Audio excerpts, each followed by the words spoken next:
Well, I can tell you for free that that vehicle was burnt because it was cheaper to burn it than to rein in the oil thief that is behind it all.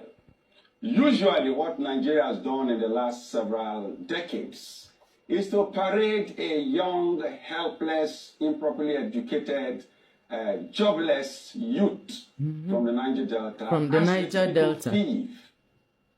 But I argue that such a person shouldn't be called a thief. He should be rehabilitated. He belongs to a place where you have to educate him, reorientate him, and make him a patriotic Nigerian. He is a victim of oil thieves. Today you may need to hear that the real thief of oil is someone who has a yacht, is someone who has a golf course, is someone who cannot sleep a night in the Niger Delta because of mosquitoes and insecurity. Is someone who has properties in London, in Banana Island, in Abuja, in Frankfurt, in New York City. Those are the thieves. They have a lot of money. You may want to imagine the Joint Task Force for Prevention of Oil Thievery and Vandalism in the Niger Delta came as far ago as 1998.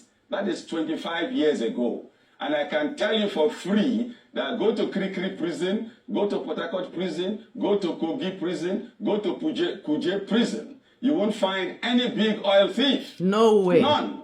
And even for these boys, when they are caught, they find a way and just die, you know. And so even this one, now that the vessel is burnt and the crude burnt and so on and so forth, after once or twice, even Rufai won't talk about it again.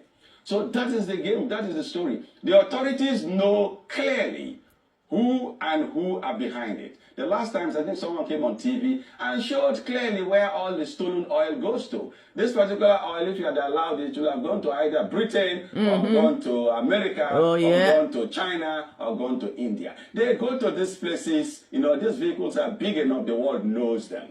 So everyone that is in authority knows them, except for maybe Rufai and Abati and myself. But they are well known. So those are the real oil thieves. The subsidy thieves, the subsidy racketeers. They're not saying, okay, you want subsidy to go. What of those who have been milking the system for the last several decades? Who brought in one shipload in, collected money for 10 shiploads, who brought no shipload, perfected papers and collected money for 20 shiploads. And the racketing has been going on and on and on. And so if you just stop so-called oil subsidy and no one is going in for it, what have you done? Billions have been stolen. Nigerians have been fleeced.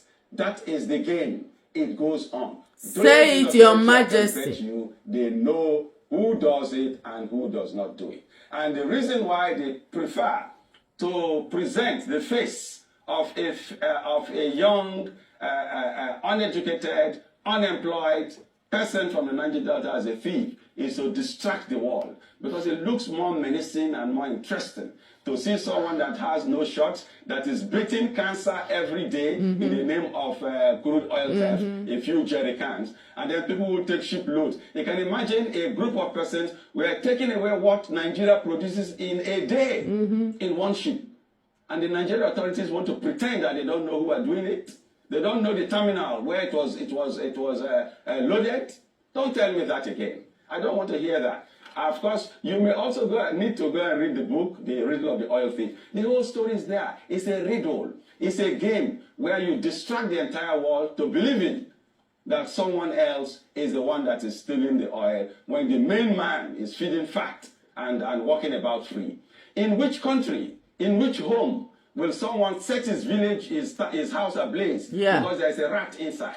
Will set his house ablaze because a snake has entered inside? It's never done. Why should that vessel be set ablaze?